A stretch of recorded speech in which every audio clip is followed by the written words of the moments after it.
마가복음 10장 45절 한 구절만 읽도록 하겠습니다. 마가복음 10장 45절입니다. 마가복음 10장 45절. 네. 마가복음 10장 45절 읽겠습니다. 같이 읽겠습니다. 시작. 사람의 아들은 섬김을 받으러 오지 아니하고 도리어 섬기며 자기 생명을 많은 사람의 대속물로 주려고 왔느니라 하시니라. 아멘. 기도하시겠습니다. 아버지 하나님, 오늘 수요 예배를 허락하시고 또 이 청명한 이 가을 저녁 저희들이 예배로 모여서 또 말씀을 듣고 오늘 주님의 만찬을 할 수 있도록 인도하시니 감사합니다. 우리 모인 우리 사랑하는 성도들 주님 말씀으로 축복하여 주시고 오늘 이 시간을 통해서 더 하나님께 가까워지며 우리가 주님 닮아가는 복된 시간 되게 하여 주시옵소서. 예수님의 이름으로 기도드립니다. 아멘. 오늘 말씀의 제목은 섬김으로 삶의 가치를 높이자라는 제목으로 우리 사역 이슈에 관련된 내용을 이어가도록 하겠습니다. 섬김으로 삶의 가치를 높이자 하는 제목입니다. 먼저 말씀을 전하기 전에 어제 우리 문자로 우리 박영선 자매 그 둘째 아이를 출산하고 하혈이 너무 심해서 갑자기 고대 구로병원 응급실로 이렇게 호송을 했습니다. 그래서 긴급하게 기도 제목으로 여러분 기도 요청을 했는데 하나님의 은혜로 이 하혈이 거의 멈추고 이제는 아무 문제가 없을 정도의 약간의 혈이 있을 정도라고 합니다. 그래서 고대병원에서 퇴원해가지고 다시 제1산부인과로 오후에 돌아왔습니다. 여러분을 위해서 기도해 주신 분들에게 감사를 드리고요. 또 우리 최명한 부친님을 위해서 한번 기도 부탁드린 적이 있었죠. 이 용종을 떠내는 내시경을 하다가 용종을 떠냈는데 병원에서 용종을 떠내면서 이 장에 빵꾸를 냈습니다. 구멍을 냈는데 마치 아닌 것처럼 보낸 거예요. 완전 의료사고입니다. 그래가지고 거의 정말 죽을 뻔하는 그런 상황에 있었습니다. 지난 주일날 저에게 목자대학을 하고 있는데 전화가 오셨어요. 기도 부탁을 드린다고. 잘못하면 또 수술을 해야 되고 그런 이야기를 듣고 우리 최명한 부처님이 그 연세가 높으신 분이 인생의 경험이 얼마나 많으세요. 눈물을 흘리시면서 기도 부탁을 하시더라고요. 그래서 우리 목자대학 하고 있는 우리 자매님들하고 함께 형제들과 함께 제가 잠시 핸드폰을 붙잡고 기도를 했습니다. 그 자리에서 기도를 했는데 다행히 하나님께서 우리의 기도를 들으셔서 그 검사 결과 물을 드시기 시작했고요. 또 물을 며칠 동안 먹고 이제 죽을 드실 계획이었는데 물을 드신 지 하루가 지난 오늘 죽을 드시게 됐습니다. 그리고 오늘 죽이 드시고 아무 문제가 없어서 또 내일부터 바로 밥을 먹기로 하셨다고 합니다. 정말 하나님의 은혜가 있습니다. 네. 우리의 기도는 여러분 능력 있습니다. 또 하나님 우리의 기도를 들으신 줄 믿습니다. 네. 감사를 드리고요. 오늘은 섬김으로 삶의 가치를 높이자라는 제목으로 말씀 같이 나누겠습니다. 잠언 28장 27절 말씀에 보면 이런 말씀이 있습니다. 가난한 자에게 주는 자는 부족하지 아니하려니와 자기 눈을 가리는 자는 많은 저주를 받으리라 하고 말씀을 하셨습니다. 가난한 자에게 주는 자는 부족하지 아니하겠고 라고 말씀하십니다. 우리 주변에는 섬길 사람들이 참 많이 있습니다. 그러나 주면 모자랄 것 같은데 성경에 보면 주는 자는 어떻게 한다 그랬어요? 부족하지 아니하려니와 오히려 섬길 수 있을 때 섬기지 아니하고 눈을 가리는 자는 오히려 성경에 보면 저주를 받으리라 하고 말씀을 했습니다. 섬길 수 있음에도 불구하고 눈을 가리는 거예요. 그렇게 됐을 때 오히려 하나님께서 복을 주시지 않는다 이렇게 말씀했습니다. 잠언 23장 4절 말씀에 보면 너는 부자가 되려고 수고하지 말고 내 자신의 지혜에서 떠날지어다 하고 말씀을 했습니다. 우리가 살다가 보면 부자 되고 싶은 마음이 있으시죠? 있으세요? 없으세요? 있으시죠? 네. 저도 그렇습니다. 이왕이면 이 땅에 살 때 하나님의 은혜로 넉넉하게 살고 싶습니다. 그런데 부자가 되려고 수고하지 말고 내 자신의 지혜에서 떠날지어다. 내가 어떻게 해서든 한번 부자가 돼보겠다. 머리를 쓰고 지혜를 쓰고 하는데 그렇게 하지 말라는 거예요. 부자가 되고 가난한 자가 되는 것은 누가 내요? 하나님이 내신다고 말씀했습니다. 내가 부자가 되려고 한다고 해서 부자 되는 거 아니고요. 내가 가난하게 살고 싶다고 해서 가난하게 되는 것도 아닙니다. 여러분, 부자나 가난한 자나 하나님이 허락하시는 겁니다. 우리의 인생에 있어서 하나님 보실 때 너는 부자로 사는 게 좋겠다. 그러면 하나님 부자 되게 하시고, 너는 가난한 자로 사는 게 좋겠다. 그러면 가난한 자 되게 하실 수 있다는 겁니다.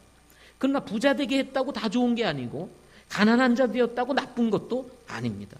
부자가 되어서 자칫 시험 들면요, 오히려 그것이 더 큰 문제가 될 수 있고, 가난하기 때문에 하나님 신뢰하면 그것이 축복이 될 수가 있는 것입니다.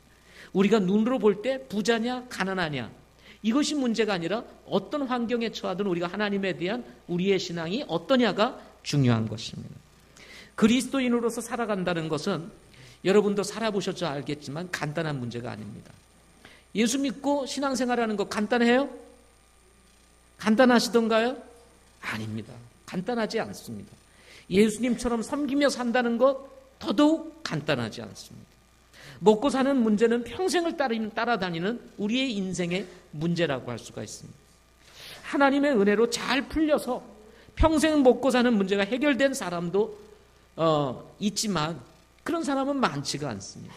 예? 잘 풀려서 하나님의 은혜로 그 사람에게는 많은 물질을 줘가지고 평생 먹고 살아도 문제가 없는 거예요.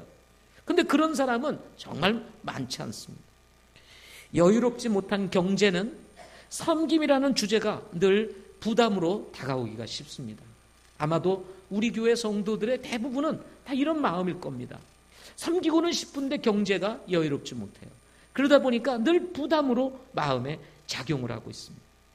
사람에게는요, 이 두 마음이 존재합니다. 하나는 좋은 마음이 있는가 하면 나쁜 마음이 있어요. 이타적인 마음, 다른 사람을 생각하는 마음이 있는가 하면 나만을 생각하는 이기적인 마음도 있습니다. 그런가 하면 영적인 생각을 하는 영적인 마음도 있지만 육신적인 생각이 일어나는 육신의 생각도 우리에게는 있습니다.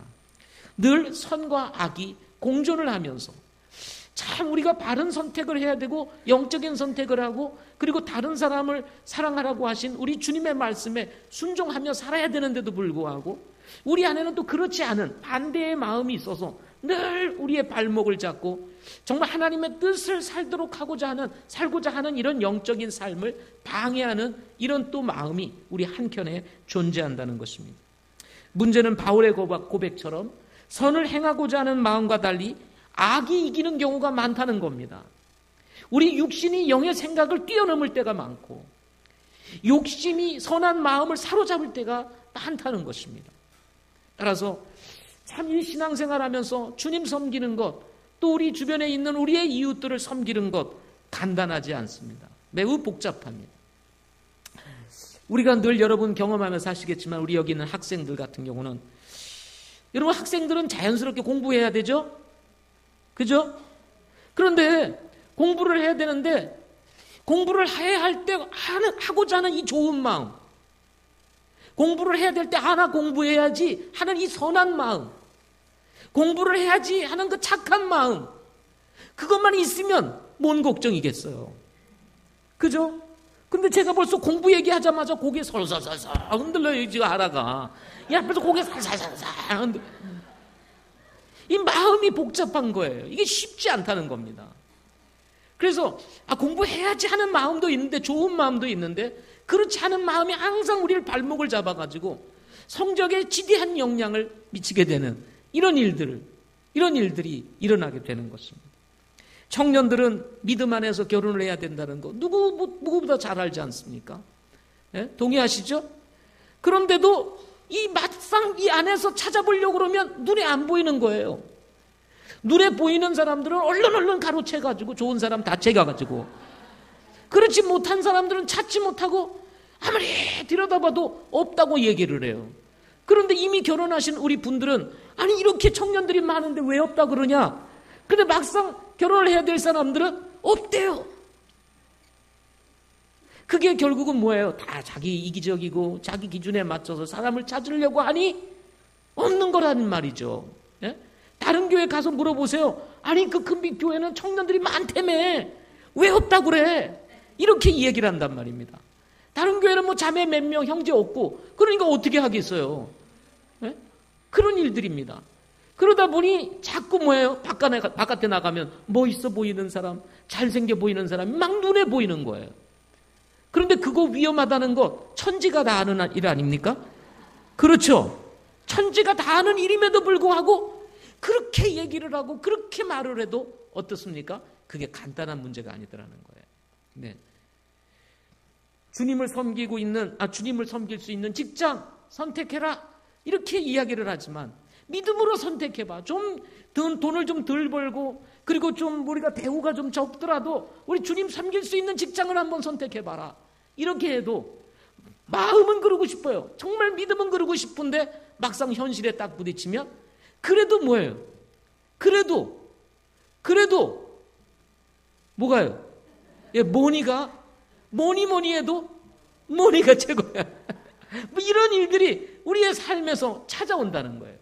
그러다 보니까 갈등이 생기고 또 여러 가지 생각이 복잡해지면서 사실은 우리가 믿음으로 선택하면서 어떤 일을 결정하기보다는 육신적인 일들을 선택하기가 쉽다 하는 것입니다.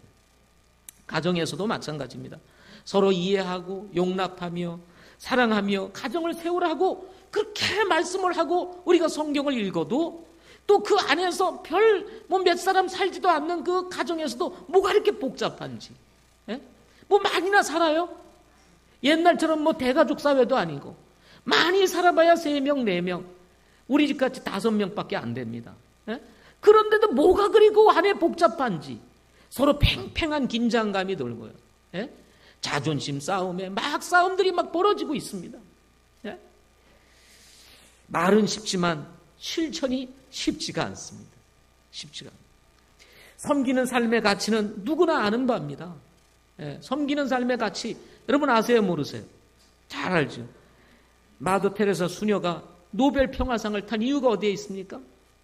그 정말 한 여성이 자신의 그 젊음을 다 바치고 온 얼굴에 그야말로 주름이 그냥 다 칠 정도로 골짜기가 막 파여서 그야말로 정말 주름 골짜기가 그 잔뜩 질 정도로 정말 심각한 그런 연세가 들었음에도 불구하고 그 평생 가난하고 어렵고 힘든 사람 속에 들어가서 살았던 그의 삶이 인정을 받아서 노벨 평화상을 받게 되지 않았습니까?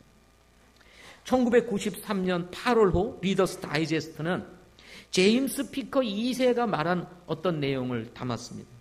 더불어 사는 삶의 지혜라는 짧은 글인데요. 이 제임스 피커 2세는 더불어 사는 삶의 지혜라는 이 짧은 글에서 그는 이제 기업 심리학자였었는데요. 그가 말하기를 친구를 얻고 싶거든 당신이 먼저 친구가 되라 라고 하는 우리의 그 인생사에서 이미 명언과 같이 되었던 거 아닙니까? 그죠? 친구를 얻고 싶거든 당신이 뭐가 되라? 친구가 되라. 좋은 친구 얻으려고만 하지 말고 누가 다가와 주기만을 바라지 말고 내가 좋은 친구가 되라는 거예요. 이 말을 하면서 그가 말을 하기를 이런 얘기를 했습니다. 인간관계에 있어서의 성공의 비결은 남에게 바라는 대로 남에게 해주어라 하고 얘기를 했습니다. 남에게 바라는 대로 남에게 어떻게 하라? 해줘라. 여러분 누구에게 바라는 거 있죠? 그죠? 그럼 그거를 남에게 해주라는 거예요. 그러면 인간관계에 있어서 성공을 한다는 것입니다. 그러면서 이어서 설명하기를 이런 내용을 담았습니다. 현대인들은 내가 섬겨야 할 대상을 찾기보다 나를 섬겨줄 사람을 찾고 있다는 거예요. 현대인들은 내가 섬겨야 될 대상이 누구냐? 그것을 찾기보다는 나를 섬길 사람들이 누구냐? 그걸 찾는다는 거예요. 현대인들은. 그래서 늘 그런 사람을 찾고 계산하는 거야. 내가 이 사람 만나면 유익이 될까? 나에게 복이 될까? 나에게 이득이 될까? 그거 계산하는 거예요. 그래서 이득이 되면 만나고 그렇지 않고 내가 손해볼 것 같으면 안 만나고 늘 계산한다는 것입니다.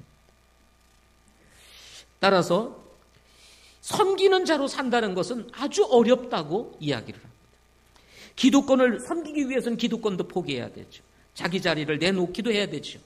그래서 나를 버리고 남을 살리는, 이 남을 살리는 일이 결국은 섬기는 일인데, 이런 일은요, 우리 본성이 거부를 합니다. 뭐가요? 본성이 거부를 해요. 야, 뭘 섬겨? 피곤해, 힘들어. 아이, 네 살기도 바쁜데 뭐 남을 섬기냐? 어? 그냥 오늘 쉬어라 하면서 본성이 거부를 하네, 본성이. 그러나 예수님은 말씀하시기를 사람의 아들은 섬김을 받으러 오지 아니하고 도리어 섬기며 자기 생명을 많은 사람의 대속물로 주려 함이라 하고 주님이 말씀하십니다. 주님은 이 세상 사람들이 살아가는 방식과 전혀 다른 방식을 취하고 있는 것을 보게 됩니다. 예수 믿고 사는 것은 예수 믿지 않고 사는 사람들이 살아가는 방식과 다르다고 주님이 말씀하고 있는 것입니다. 오늘 본문을 중심으로 해가지고 전 문맥을 보게 되면 제자들이 이제 예수님이 이제 왕이 될 것 같으니까 예수님이 그 높은 자리에 올라가면 그 좌측에 그리고 우측에 우리를 좀 세워주세요 하고 두 사람이 나서가지고 아주 얄미운 짓을 하는 이야기 여러분 아시죠? 예? 좌의정 되게 하시고 우의정 되게 하시고 야고보와 요한이 그 얘기를 합니다. 그래가지고 예수님이 그 말씀을 하고 있는 그 질문을 하고 그 요청을 하고 있는 이 제자들의 이야기를 들으시고 하신 말씀이 뭐냐면 이방인들을 다스린다고 하는 자들이 그들에게 주인된 권리를 행사하고 큰 자들이 그들에게 권위를 행사하는 것을 너희도 안다라고 말씀하시면서 이방인들, 세상 사람들은 다스리는 자로 머물러 있기를 원하고 권리를 주장하고 권리를 가지고 사람들을 다스리려고 하지만은 너희들끼리는 그리하지 말지니라. 너희 가운데 누구든지 크게 되고자 하는 자는 너희를 섬기는 자가 되고 너희 중에 누구든지 가장 으뜸이 되고자 하는 자는 모든 사람의 종이 되어야 한다 하고 주님이 말씀하시죠. 그 말씀을 하신 후에 바로 마가복음 10장 45절을 우리 주님께서 하신 것입니다. 이렇게 그리스도인의 삶의 방식은 이방인들이 살아가고 있는 이 세상 사람들이 살아가고 있는 삶의 방식과는 다르다는 것입니다. 따라서 예수님의 제자들조차도 예수님께서 왕이 되실 것을 예상하고 좌의정, 우의정 되고 싶어가지고 예수님을 요청하고 있는 아주 머리 굴리고 머리 쓰는 아주 약삭빠른 제자들이 있었던 것처럼 우리에게도 그런 본성이 자리 잡고 있다는 것입니다. 높은 자리에 올라가서 다스려보고 싶고 섬기기보다는 섬김을 받고 싶은 마음들을 우리는 가지고 살아간다는 것입니다. 그러나 이런 마음을 뒤로하고 우리 주님은 뭐라고 말씀하십니까? 섬기라. 나도 섬김을 받으러 온 것이 아니라 섬기러 왔노라 하면서 주님이 말씀하십니다. 그러면 예수님께서 왜 섬기라고 말씀하실까요? 왜 섬김의 가치가 있는 것일까요? 섬기는 것이 왜 중요할까요? 저는 한 가지로 여러분에게 말씀하고자 합니다. 첫째는 섬김은 모든 사람에게 축복이 되기 때문에 그렇습니다. 저를 따라서 한번 해주십시오. 섬김은 모든 사람에게 축복이 된다. 예수님은 왜 모든 사람을 위해서 자신을 주시려고 하셨을까요? 예수님이 왜 희생이라고 하는 이 엄청난 고통을 감수하시면서까지 그분은 섬기려고 하셨을까요? 대답은 간단합니다. 잃어버린 영혼을 구원하기 위해서였어요. 죄로 말미암아 죽을 수밖에 없는 잃어버린 영혼들, 하나님이 있는 것조차 알지 못한 채 살아가고 있는 저 어리석은 사람들, 이 세상 사는 것이 전부인 줄 알고 살아가고 있는 이 무지한 사람들, 하나님께서 우리를 지으셔서 영생과 영벌이 있다는 사실도 알지 못하고 살아가는 이 수많은 영혼들을 구원할 수 있는 유일한 방법은 바로 죄 없으신 예수님이 필요했기 때문이라는 것입니다. 당시의 이 세상, 지금의 세상, 온 인류를 전체를 다 거슬러 올라가더라도 아담 이후에 죄 없는 분은 오직 예수님뿐이십니다. 예수님만이 결국은 인간의 죄를 대속하실 수 있는 유일한 분이셨기에 그분만이 인간의 이 문제, 잃어버린 이 영혼의 문제, 죄의 문제, 죽음의 문제, 이 구원의 문제, 이 생명의 문제를 유일하게 해결하실 수 있는 분이셨다는 것입니다. 그런데 그 해결할 수 있는 방법이 뭐냐? 그것은 섬기는 일이었습니다. 자신의 생명을 드림으로써 섬기는 것이었습니다. 따라서 당시의, 아니 지금의 모든 인류에게도 마찬가지지만 오직 인간의 희망은 누구에게 있었냐면 예수님께 있었던 거예요. 알든 모르든, 사람들이 의식하든 의식하지 아니하든 인간의 그 희망은 어디에 있었냐면 바로 죄 없으신 예수 그리스도에게 있었다는 것입니다. 그런데 그 예수 그리스도께서 만약에 우리를 위해서 희생하지 않는다면 인간은 절망이요 좌절이요 멸망을 받을 수밖에 없게 되었다는 것입니다. 결국은 이 사실을 알고 있었던 예수님께서는 바로 우리를 위해서 자신의 생명을 내어 주셨던 것입니다. 결과 어떻게 되었습니까?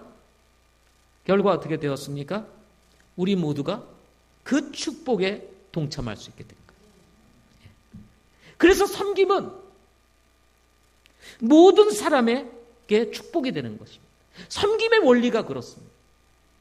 우리 주님이 행하신 이 섬김을 통해서 온 인류가 구원을 받고 예수 믿고 거듭나서 하나님의 자녀가 되고 그 멸망으로부터 영벌로부터 벗어나서 하나님께서 우리를 위해서 예비하신 그 영원한 왕국으로 들어갈 수 있는 이 놀라운 축복을 누릴 수 있게 된 것처럼, 비록 우리의 섬김은 주님이 행하신 섬김과 비교할 수는 없지만 섬김은 원리 자체가 축복이 된다는 것입니다.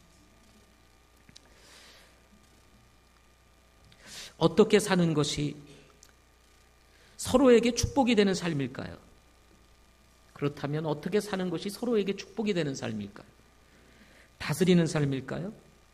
권리를 찾고 추구하는 삶일까요? 가끔 백화점 반짝 세일을 한다는 이야기를 들을 때, 그 세일을 할 때 좋은 상품을 아주 싸게 살 수 있다는 그 소식을 듣고 먼저 와서 사려고 몰려드는 사람들의 이야기를 가끔 봅니다. TV에서도 가끔 나오고요. 그죠? 그러면 아침부터 와가지고 줄 서 있다가 문 딱 열자마자 들어가가지고 서로 골라잡기 하느라고 밀치고 싸우고 그 난장판을 벌이는 그 장면들을 저는 보게 됩니다. 참 놀랍습니다. 그 모습들을 보면. 그런데 한편으로는 그 질서를 다 무시하고 그 서로 살려고 서로 좋은 물건을 그 하나 얻으려고 그 난리를 치는 사람들의 모습을 보면서 마음이 답답해 올 때가 여러분 있지 않습니까? 신사와 숙녀는 어떤 사람일까? 신사, 숙녀, 여러분 신사와 숙녀는 어떤 사람일까요? 우리가 알고 있는 신사, 우리가 알고 있는 숙녀, 신앙을 떠나서 우리가 알고 있는 신사, 우리가 알고 있는 숙녀는 어떤 사람인가? 그것은 자신의 권리를 포기할 줄 아는 사람이에요. 다른 사람을 위해서 양보도 할 줄 알고, 그리고 기다릴 줄도 알고, 포기할 줄도 아는 사람. 기꺼이 다른 사람을 배려할 줄 알고, 약한 사람이 있을 때는 먼저 앞세울 줄 아는 이런 여유로운 마음을 가지고 있는 사람. 내가 줄을 먼저 섰지만 필요하다고 생각이 될 때 그 자리에 어떤 사람을 둘 수 있는 그런 마음을 가진 사람들. 다른 사람이 어려움을 당할 때 그 어려움을 대신하면서 함께 해줄 수 있는 사람들. 길을 물었어요. 그러면 저기 이렇게 우측 좌측 우리는 보통 이렇게 얘기를 합니다. 그런데 그러면요 솔직히 신경질 납니다.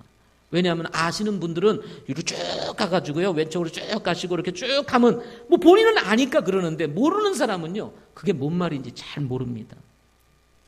쉽대요. 또 말하면서 쉽대요. 가보시면 안다고 이렇게 얘기를 해요. 가보면 헤맵니다. 그런데 제가 어떤 분들의 이야기를 들어보면 일본의 어느 공항을 갔는데 길을 찾지 못해서 물어봤더니 자기도 급한데 나를 따라오라고 그러면서 그거를 쫙 가가지고 안내를 해주더라는 거예요. 근데 그분도 시간이 없어서 오히려 가는 사람, 당신도 시간 없으니까 빨리 가라고. 그래서 할 수 없이 가는 일도 있고 그렇더랍니다. 그럴 때 감동을 받지 않아요?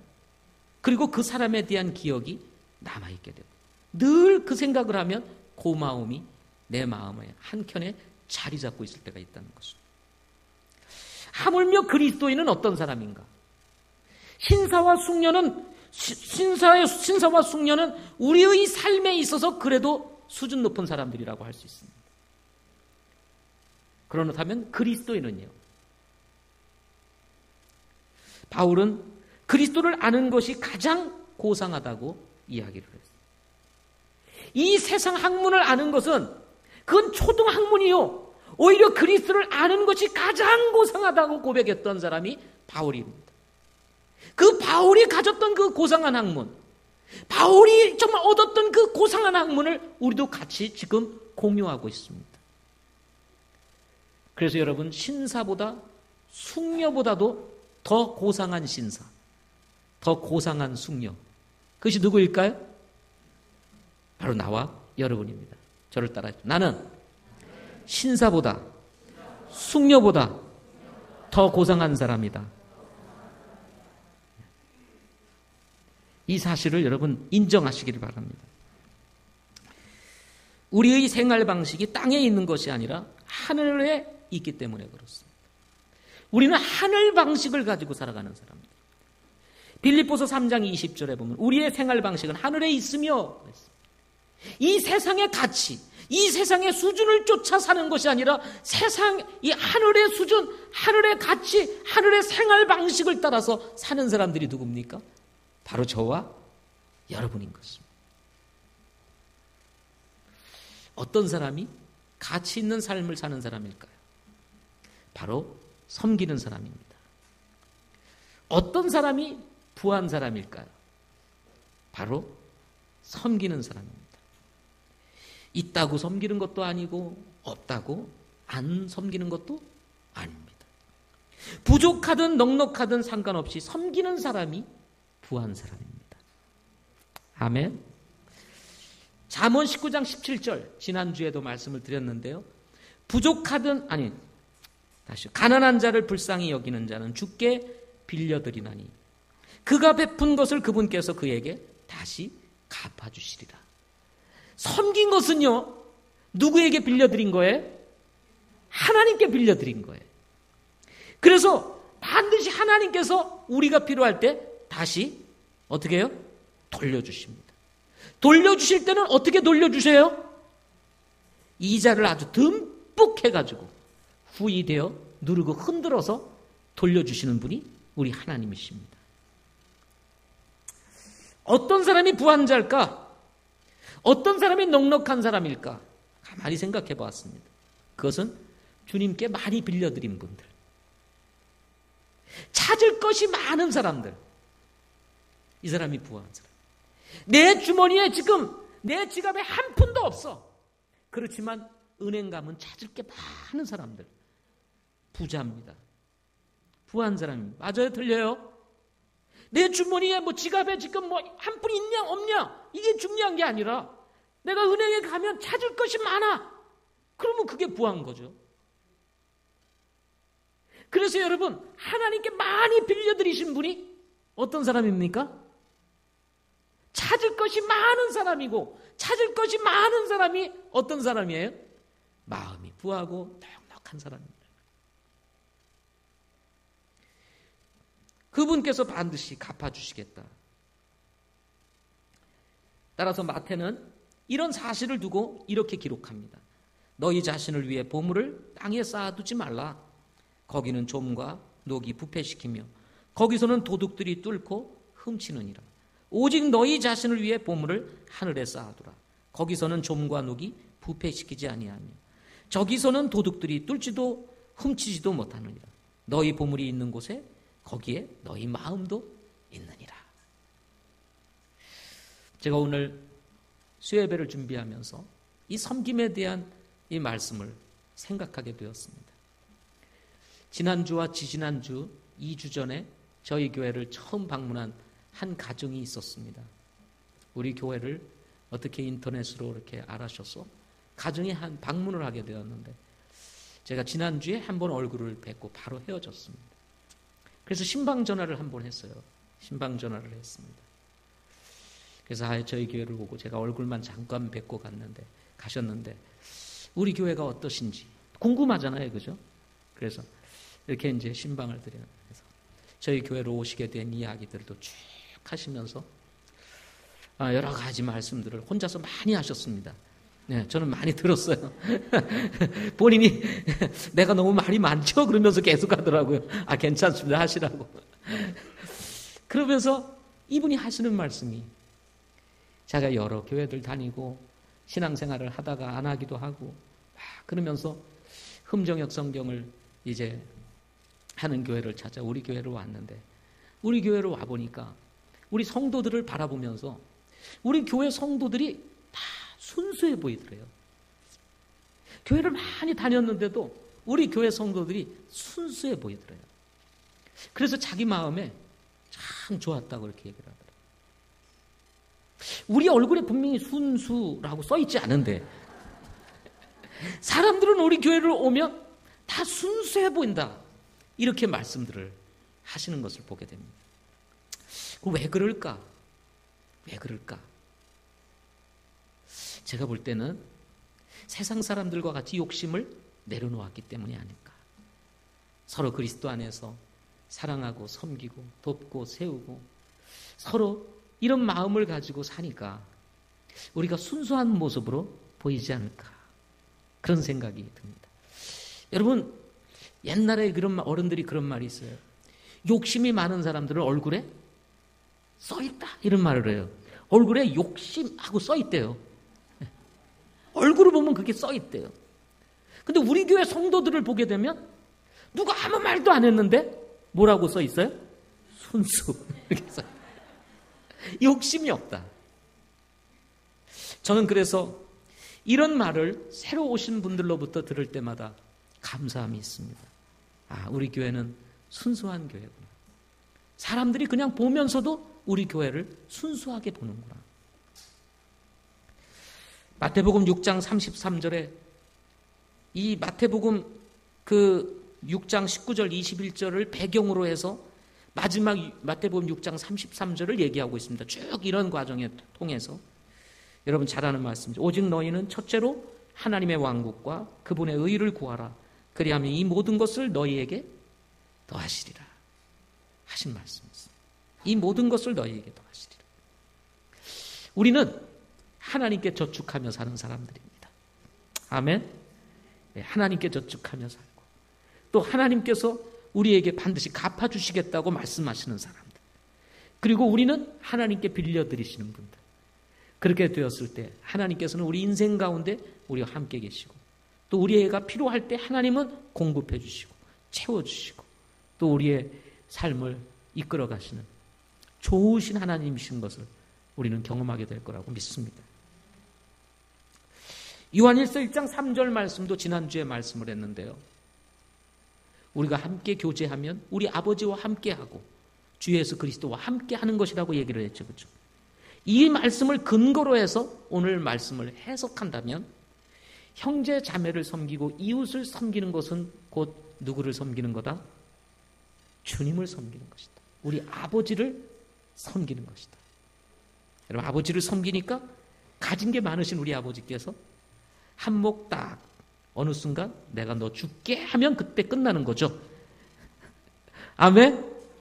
예. 하나님의 은혜는 한순간에 우리에게 임할 수 있어요. 그죠? 야, 네가 그런 믿음이라면 내가 한몫 띄워줄게 하고 딱 띄워주면요 끝장나는 겁니다. 끝나는 거예요. 예? 물론 그걸 바라지는 마세요. 그걸 또 맨날 바라고 하나님 내가 그렇게 바라면서 하는데 하나님 왜 안 주십니까? 벌써 그것은 안 되는 거예요. 그런 동기는 벌써 이게 잘못된 거죠. 그러나 하나님이 말씀하신 이 모든 것을 너희에게 더하시리라 하신 이 약속은 우리가 믿고 행할 수 있습니다. 누군가를 섬기는 삶 정말 축복입니다. 이런 섬김은 놀라운 것이 한 가지 있습니다. 부작용이 없다는 거예요. 이런 섬김에는 뭐가 없다? 부작용입니다. 영적인 무공이기 때문에 그렇습니다. 농약도 방부제도 없습니다. 인위적인 어떤 수단으로 무슨 뭐를 하려고 하는 그런 게 일체 없습니다. 그냥 순수한 마음으로 주님을 따라가고자 하는 그 순수한 마음으로 섬기는 섬김에는 부작용이 없다. 물론 세상에는 이런 것조차도 싫어하는 사람이 있습니다. 이렇게 순수하게 주님을 섬기는 것을 보고 질투하는 사람이 있고 시기하는 사람이 있습니다. 가인과 같은 사람일 수 있고 사울 왕과 같은 사람일 수 있습니다. 그러나 그런 사람은 어쩔 수가 없어요. 방법이 어쩔 수가 없습니다. 그렇지만 하나님께서 인도하실 것이라고 믿고요. 그러나 좌의정, 우의정에 앉으려고 머리 썼던 이 제자들과 같은 그런 사람들로 인해서 일어났던, 여기 보면 그 기분 나쁜 제자들의 모습, 그죠? 우리 41절 말씀을 보세요.